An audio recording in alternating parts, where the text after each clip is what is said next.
We're all familiar with the term life hacks, but this summer the guys at Mike's Hard Lemonade asked me to help put a refreshing twist on it with what they're calling Mike Hacks. Mike Hack, basically a life hack that makes any social occasion more awesome.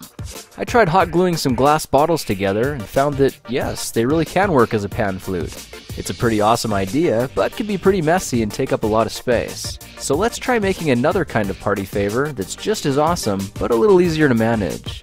We'll need to start this project with an empty aluminum drink can.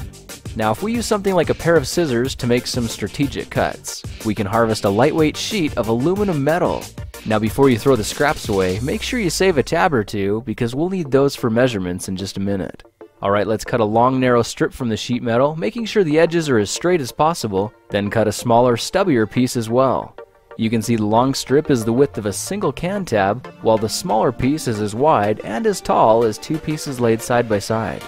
We need to join these pieces together with the smaller rectangle centered on top about a 1/4 inch down from the end.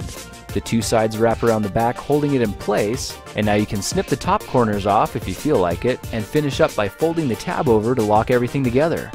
We've just formed the mouthpiece for our whistle. Now let's grab the other end of the strip and push it back through the mouthpiece, being careful not to bend it.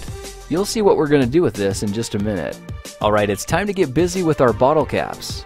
I tried using a pair of scissors to snip the sides and cut a little notch in each cap, so when the two bottoms are lined up, they form a round container with a symmetrical hole at the top. Let's bring back the piece we made earlier and fit the barrel inside one of the caps, then expand it so it completely fills the inside. Now that we know it fits together nicely, we can line the inside of the cap with some hot glue, then place the rounded strip back in position. When the glue is hardened, it should look like this. Now this is the point where we form the noise maker.